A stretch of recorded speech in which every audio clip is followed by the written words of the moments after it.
வணக்கம், என் பேர் அஸ்வின். நான் visittemples.com சார்பாக பேசுகிறேன். நான் இன்றைக்கி உங்கள் எல்லாரையும் தமிழ்நாட்டில் உள்ள ஒரு அற்புதம் வாய்ந்த திருத்தலத்துக்கு தான் கூட்டிகிட்டு போகிறேன். வாங்க வீடியோக்குள்ளே போகலாம். நம்ம இன்றைக்கி எந்த திருக்கோயிலை பற்றி பார்க்க போகிறோன்னா, தமிழ்நாட்டில் உள்ள ஈரோடு மாவட்டத்தில் அமைந்திருக்கும் கொடுமுடி என்னும் பகுதியில் கட்டப்பட்டிருக்கிற வீரநாராயண பெருமாள் திருக்கோயிலை பற்றி தான் பார்க்க போகிறோம்.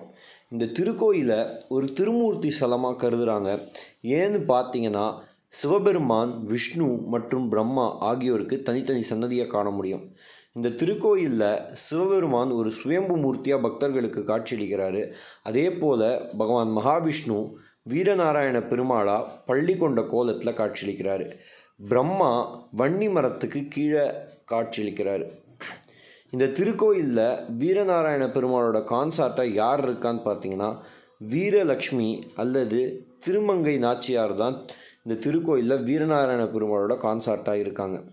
இந்த திருக்கோயிலானது காவிரி ஆற்றங்கரைக்கு ஓரத்தில் கட்டப்பட்டிருக்கு. மேலும் பல தோஷத்துக்கு பரிகார ஸ்தலமாகவும் இந்த திருத்தலம் விளங்கிக்கிட்டு இருக்கு. தேவார பாடல் பெற்ற ஸ்தலத்தில் இந்த திருத்தலமும் ஒன்றா கருதப்படுறது.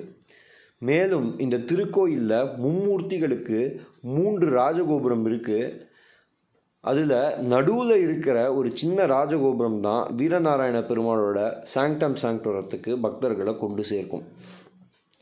இந்த திருக்கோயிலோட இன்ஸ்கிரிப்ஷன் மூலமாக என்ன தெரிய வருதுன்னு பார்த்தீங்கன்னா, 7ஆம் நூற்றாண்டில் பல்லவ மன்னர்களுள் ஒருவரான நரசிம்ம பல்லவன் இந்த திருக்கோயிலை ரெனோவேட் பண்ணதாக தெரிய வருது.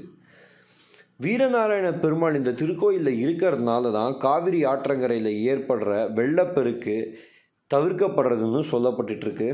ஆடி பெருக்கு, ஆனி ஜெகத் அபிஷேகம், மார்கழி உற்சவம், சித்திரை பிரம்மோற்சவம் ஆகிய பண்டிகைகள்லாம் இந்த திருத்தலத்தில் வெகு விமர்சையாக கொண்டாடப்பட்டு வருது.